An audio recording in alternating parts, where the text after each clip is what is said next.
Hello, hi dear student, your most welcome online classes Shivaji Institute of Technology and Management. Today I will discuss about overhead transmission line। जैसे आप लोगों ने अपने आसपास जो है इस तरीके के आपने जो है स्टील टावर्स को देखा होगा। इसी को कहते हैं स्तंभ भी कहते हैं, या इसी को कहते हैं जो है आप इसको और भी नाम से जानते हैं, मीनार, स्टील टावर। तो इस तरीके से आपने जो है आपने अपने खेतों में या आसपास कहीं देखे होंगे इस तरीके से स्टील टावर्स। जो इलेक्ट्रिकल पावर का जो ट्रांसमिशन होता है, हमने बताया था दो माध्यम से होता है, जैसे आपने देखा होगा, पढ़ा होगा आपने। Steel towers overhead transmission line, दूसरा आपका क्या है, अंडरग्राउंड केबल। और ये क्या है, एक तरीके से जो है दो मीडियम ऐसे हैं जिसके थ्रू जो है इलेक्ट्रिकल पावर का ट्रांसमिशन जो है होता है।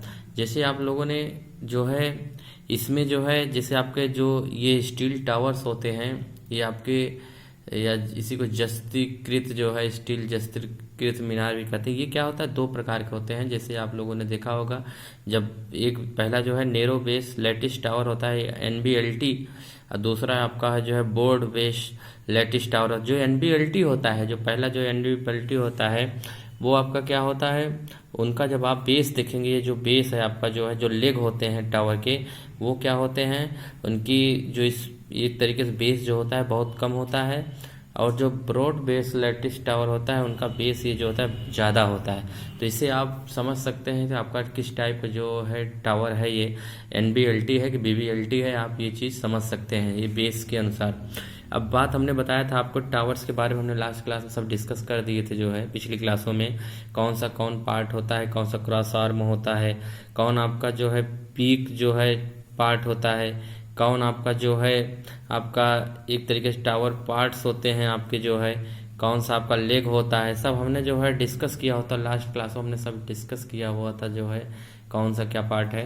और आपके टाइप्स आप जो है टावर्स हमने बताया था किस प्रकार होते हैं। आपके सिंगल सर्किट के अनुसार जो है टावर, आपका एंगल अनुसार जो है डेविएशन जो होता है उसके अनुसार जो है आपके चार टाइप टावर हमने बताया था। ABCD टाइप हमने टावर बताया था। आपका टेंजेंट टावर या और डेविएशन टावर, ये टाइप टावर हमने तीनों टाइप का हमने टावर BC के बारे में डिस्कस किया लास्ट क्लास। आज हम डिस्कस करेंगे आपका जो है क्लासिफिकेशन ऑफ ओवरहेड, आपके जो है ट्रांसमिशन लाइन कितने प्रकार के होते हैं अकॉर्डिंग टू जो है पैरामीटर के अनुसार, लाइन की लेंथ के अनुसार, आपकी वोल्टता के अनुसार, किस तरीके से आपकी जो है ये टावर से डिवाइड होता है। आपकी जो है हमेशा याद रखिएगा, इसके हमने बताया था कुछ एडवांटेज भी होते हैं। जैसे आपके अंडरग्राउंड केबल हमने जो इलेक्ट्रिकल पावर का ट्रांसमिशन किया था उसमें कुछ जैसे आपके कुछ एडवांटेज ये था, जैसे आपका इनका रख रखाव की कीमत क्या थी, कम थी। जो आपके भूमिगत केबलें होती हैं उसकी के रख रखाव जो है कीमत कम होती है।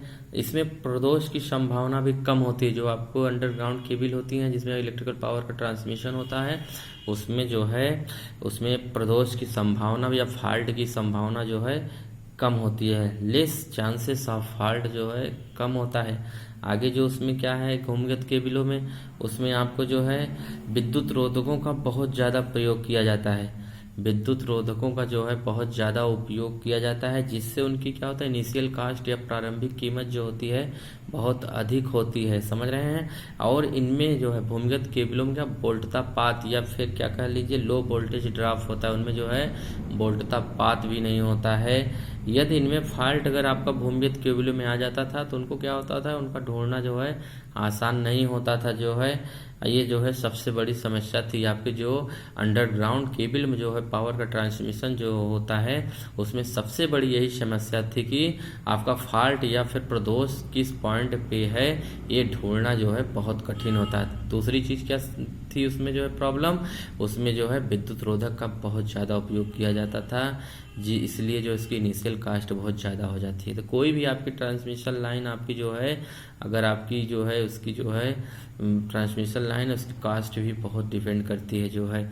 अब बात करते हैं जो है इलेक्ट्रिकल, ये जो है आपका जो है संचरण लाइन जो होता है आपके तीन प्रकार की होती हैं। ओवरहेड जो अब हम अंडरग्राउंड की बात नहीं करेंगे, हम बात करेंगे ओवरहेड ट्रांसमिशन लाइन। इससे पहले एक और आपका जो है इलेक्ट्रिकल पावर ट्रांसमिशन यूज किए जा रहे हैं, वायरलेस पावर ट्रांसमिशन। ये भी थोड़ा आने वाले समय में जो है वो भी आपका यूज किया जाएगा, वायरलेस पावर ट्रांसमिशन लाइन, जो आप आगे समझेंगे इसको जो है। हम बात करते हैं ओवरहेड ट्रांसमिशन लाइन के बारे में।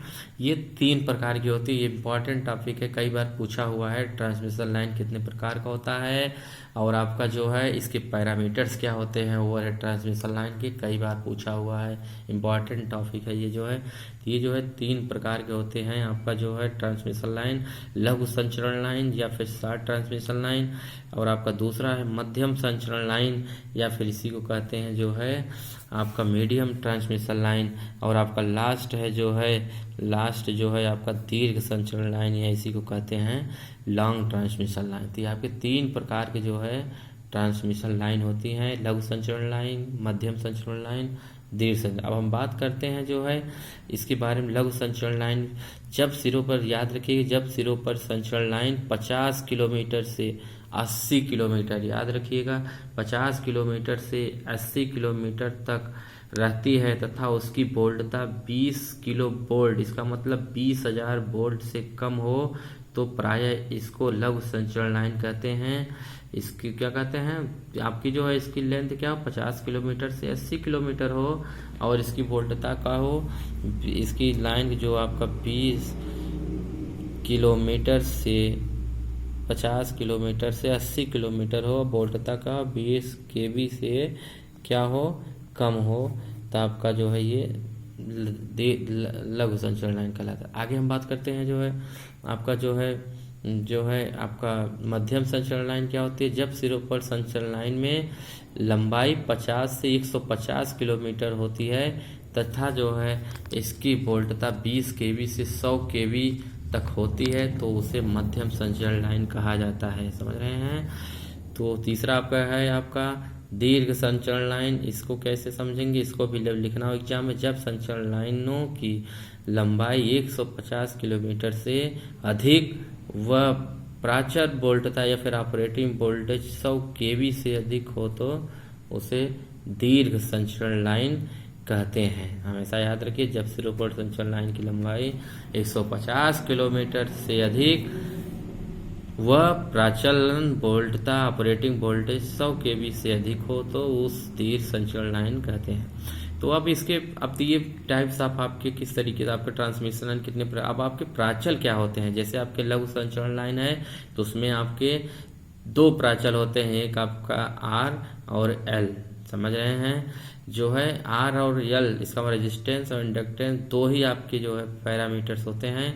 और आपके 3 पैरामीटर्स आपको याद रखिएगा, लाइन के 3 पैरामीटर होते हैं, जब भी याद होगा आपके पैरामीटर 3 होते हैं, एक R, L, C, समझ रहे हैं। रेजिस्टेंस, इंडक्टेंस, कैपेसिटर, 3 आपके पैरामीटर्स होते हैं। अगर लघु संचरण लाइन है तो उसमें जो है आपके R और L केवल पैरामीटर होंगे, C उसमें विद्यमान नहीं होता है। अगर मध्यम और आपका जो है दीर्घ संचरण लाइन है तो उसमें तीनों पैरामीटर जो है इन्वॉल्व होते हैं, तीनों पैरामीटर जो है निर्भर करती हैं। ये जो है आपकी जो है इन जैसे आपके मध्यम और दीर्घ संचरण लाइन में इनकी कार्य कुशलता तीनों प्राचर R व L और C पर निर्भर करती है। तो इनको जो है इन तीनों पे विचार किए जाते हैं। अब बात करते हैं जो है इसमें जो है जैसे आपको बताए थे पहले, ये टावर्स जो हैं आपके जो स्टील टावर्स हैं इनका कैसे क्या होता है, रूपरेख कैसे क्या किया जाता है। जैसे आपके सबसे पहले इनको जेल लेग होते हैं, जो आपके 4 टांगे देखे होंगे, इनको क्या किया जाता है, फाउंडेशन किया जाता है। फाउंडेशन मतलब इनका बेस बनाया जाता है, चारों का बेस बनाया जाता है। इसे क्या कहते हैं, सबसे पहले जो है ट्रांसमिशन लाइन का क्या होता है, फाउंडेशन होता है। टावर्स का जो है लेग जो होते हैं इनको फाउंडेशन किए जाते हैं। दूसरा आपका जो पोर्शन होता है आपका इरेक्शन मतलब जो आपके जितने भी टावर पार्ट्स हैं, ये जितने भी आपके टावर पार्ट्स हैं इनको जो है इस तरीके से टावर को क्या खड़ा करना, ये क्या कहलाता है। दूसरा हमारा स्टेप है इसका इरेक्शन करना, मतलब जितने भी पार्ट्स हैं उनको जोड़ के जो है खड़ा कर देना, इरेक्शन कहलाता है। थर्ड आपका जो स्टेप होता है उसमें आपको जब इसमें जो है आपके जो है इंसुलेटर और स्ट्रिंगिंग, तीसरा है आपका स्टीरिंग। समझ, स्ट्रिंग मतलब जब इसमें आपकी तार की खिंचाई कंडक्टर की जो है, जब इसमें कंडक्टर को खींचा जाता है तब आपका वो थर्ड पार्ट होता है आपका स्टीयरिंग का, समझ रहे हैं। तो इसको लाइन के 3 जो है स्टेप होते हैं ट्रांसमिशन लाइन के जो है, और इनकी जो है सबसे पहले जो है लाइन की लेंथ देखी जाती है, कितने किलोमीटर की लाइन है आपका, जो है कितना इसमें जो है कितने आपके टावर्स लगेंगे, कितनी आपकी लाइन की वोल्टता है जो है, और इसमें आपकी सिंगल सर्किट है कि आपका जो है डबल सर्किट है कि multi circuit type tower use किए जाएंगे, आपके टावर किस किस टाइप के, कितने टावर, ये टाइप के टावर कितने लाइन में लग सकते हैं, 2 टाइप का आपका बी टाइप कितने, सी टाइप, डी टाइप कितने टाइप के टावर लग सकते हैं, तो उसको पहले देखा जाता है, समझ रहे हैं। तो आपको हमने बताया था टावर जो आपको हमने बताए थे 3 type 4 type A B C D, ये जो है आपके जो है 3 टाइप के टावर, हम A type B type 3 type 4 type हमने टावर बताए थे। ए टाइप क्या होता है, इसे कहते हैं हम लोग टेंडेंट टावर। टेंजेंट टावर क्या होता है, जैसे एक टावर यहाँ सीधे में, तो ये क्या है, ये आपका टेंजेंट टावर है, जो इसमें जो है इनके एंगल डेविएशन नहीं होता है, 0 से 2 डिग्री डेविएशन केवल होता है, एंगल का डेविएशन होता है 0 से 2 डिग्री, तो ये आपका टेंजेंट टावर। और आपके बी और सी और डी ये तीनों टावर जो कहलाते हैं आपका डेविएशन टावर कहलाते हैं, इसमें एंगल का डेविएशन होता है। जैसे आपका ये बी है आपका, तो ये 2 से 15 डिग्री का डेविएशन मतलब जैसे आपका ये जैसे टावर है तो ये इधर चला जाए, एक टावर जो इधर, इसमें क्या एंगल में डेविएशन हो, और अगर इधर जा रहा है और एंगल डेविएशन हो रहा है और जाता है, तो ये तरीके से क्या है। और यहाँ पे 15 से 30 डिग्री का अगर डेविएशन हो रहा है तो सी टाइप टावर आपका, 30 से 60 डिग्री का अगर डेविएशन हो रहा है तो आपका डी टाइप। तो इस तरीके से आपके टावर। अब बात करते हैं इसमें इंसुलेटर की। इंसुलेटर जो है पंचर होता है, जैसे आप क्या होता है इंसुलेटर जो लगा होता है ये जो है इसमें पंचर होता है। पंचर मतलब खराब, इसका मतलब है जैसे ही आपके जो है इंसुलेटर पे डस्ट जमा होने लगते हैं, धूल जमा होती है, तो उसमें क्या होता है रेजिस्टेंस की वैल्यू बढ़ती है, रेजिस्टेंस की वैल्यू बढ़ता है, जिसकी वजह से जो है आपके इंसुलेटर क्या होते हैं पंचर हो जाते हैं, डैमेज हो जाते हैं। इसीलिए जो है पेट्रोलिंग की जाती है, ताकि इंसुलेटर की जो है आपके डिस्क की सफाई और जो है जो भी टावर्स के पार्ट्स जो भी हों उसमें नट बोल्ट जो भी आपके हैं वो उन चीज़ों की जो है पेट्रोलिंग की जाती है, देखा जाता है 6 महीने साल भर में, तो वो चीज़ किया जाता है। अब आप हम बात करते हैं इम्पॉर्टेंट जो है आपके जो कुछ इम्पॉर्टेंट टर्म्स हैं, कुछ जो है महत्वपूर्ण तथ्य हैं जिसको हम डिस्कस करें। जैसे आपको बोल्टता नियमन इसी को कहते हैं वोल्टेज रेगुलेशन। बोल्टता नियमन या वोल्टेज रेगुलेशन एक रिवीजन करा रहे हैं, एक तरीके से हम जो है एक तरीके से इम्पॉर्टेंट टॉपिक को जो हम रिवीजन कराएंगे। इसमें जो है क्या है बोल्टता नियमन क्या होता है, जब किसी लाइन में धारा प्रवाहित होती है, जब किसी लाइन में धारा प्रवाहित होती है तो उसके प्रेरकत्व इंडक्टेंस जैसे क्या, तो उसके प्रेरकत्व इंडक्टेंस व प्रतिरोध रेजिस्टेंस के कारण उसमें वोल्टेज ड्रॉप होता है। जब किसी लाइन में धारा प्रवाहित होती है तो उसके प्रेरकत्व इंडक्टेंस व प्रतिरोध के कारण उसमें वोल्टेज ड्रॉप होता है। अतः अभिग्राही सिरे रिसीविंग एंड पर वोल्टता सेंडिंग एंड से क्या हो जाती है कम हो जाती है। हमेशा जब भी आप देखेंगे अगर आप किसी भी चालक में जो है अगर 2 वोल्ट अगर आप भेज रहे हैं, किसी भी चालक में 2 वोल्ट आप अगर भेज रहे हैं तो ये क्या है सेंडिंग एंड है। ये आपका क्या है 2 वोल्ट किसी एक चालक है, इसमें आप कोई वोल्टेज अगर कोई वोल्टता भेज रहे हैं तो उसमें क्या होता है 2 वोल्ट अगर भेज रहे हैं तो यहाँ पे 2 वोल्ट नहीं पहुँचता, इसमें कुछ न कुछ क्या हो जाता है वोल्टेज ड्रॉप हो जाता है। इंडक्टेंस या फिर इसी को कह लीजिए प्रेरकत्व या रेजिस्टेंस के कारण क्या होता है, हमने बताया था इस लाइन में कितने प्राचल RLC तीनों जो है पैरामीटर विद्यमान होते हैं, जिसके कारण क्या होता है वोल्टेज ड्रॉप होता है।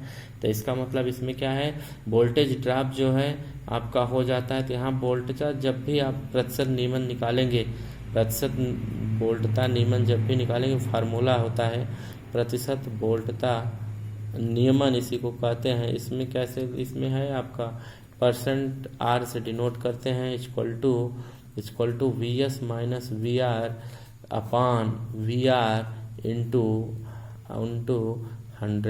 तो ये क्या है VS क्या है सेंडिंग, जितना हमने यहाँ पे इस चालक में सेंडिंग एंड ये है, ये रिसीविंग एंड है, आप ये सेंडिंग एंड है, रिसीविंग एंड है, तो यहाँ सेंड जितना करेंगे वो आपका VS क्या है, सेंडिंग एंड वोल्टेज, ये क्या है, रिसीविंग एंड वोल्टेज, ये क्या है, रिसीविंग एंड वोल्टेज, जितना रिसीव किए हैं वोल्टेज हम, तो इसको वैल्यू रखते हैं तो परसेंटेज आ रही है, फिर प्रतिशत वोल्टता नियमन हम निकाल सकते हैं, समझ रहे हैं।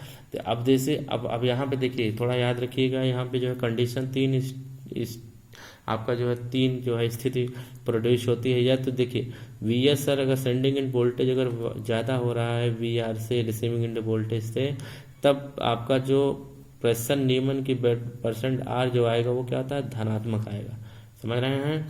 इसका मतलब क्या है, अगर R की वैल्यू हमारी अगर आपकी जो है पॉजिटिव आ रही है तो इसका मतलब हमारा जो वोल्टेज नियमन अगर पॉजिटिव आ रहा है तो इसका मतलब सेंडिंग एंड वोल्टेज ज़्यादा होगा, रिसीविंग एंड वोल्टेज, यही आपका sending end voltage less than VR receiving, ये आपका क्या होगा, परसेंट R की वैल्यू क्या होगी, ऋणात्मक आएगी जो है।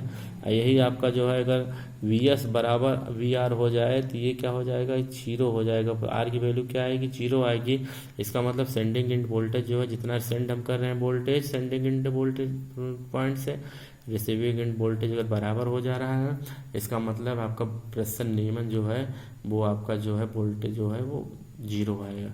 ये कंडीशन थोड़ा याद रखिएगा, कभी कभी टर्म पूछ लिए जाएंगे ये जो है कि आपका ये जो है वोल्टता नियमन क्या होता है, इसके बारे में लिखिए तो वो आप लिख सकते हैं, समझ रहे हैं। अब आगे बात करते हैं, आपको संचरण दक्षता या फिर ट्रांसमिशन इफिशियंसी क्या होती है, इसके बारे में थोड़ा सा हम डिस्कस करेंगे।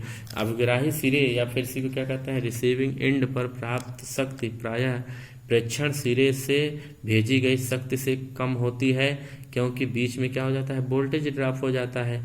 तो अभिग्राही सिरे पे प्राप्त वैद्युत शक्ति व प्रेरण सिरे का वैद्युत शक्ति के अनुपात को संचरण दक्षता कहते हैं। एक बार फिर पढ़िए, अभिग्राही सिरे पर प्राप्त वैद्युत शक्ति व प्रेरण सिरे की प्रेक्षक सिरे की वैद्युत शक्ति के अनुपात संचरण दक्षता कहलाता है। फार्मूला इसका जो है बता दे रहे हैं, इसको जो है फार्मूला याद रखिएगा, यहाँ लिखिएगा जो है, इसे कैसे ईटा से डिनोट करते हैं, ईटा से जो है ट्रांसमिशन इफिशियंसी को, eta is equal to PR/PS into 100, समझ रहे हैं। ये क्या है, रिसीविंग इन पावर, ये सेंडिंग इन पावर इंटू 100, ये PR क्या है, अभिग्राही सिरे पर वैद्युत शक्ति, ये क्या है, प्रेक्षण सिरे पर वैद्युत शक्ति इंटू 100 अगर करेंगे तो इस तरीके का प्रतिशत संचरण दक्षता आपकी जो है या फिर परसेंटेज ट्रांसमिशन इफिशियंसी निकल जाएगी। तो ये टर्म दोनों याद रखिएगा, एग्जाम में बार बार पूछते हैं। Okay, thank you. Next class में फिर डिस्कस करेंगे।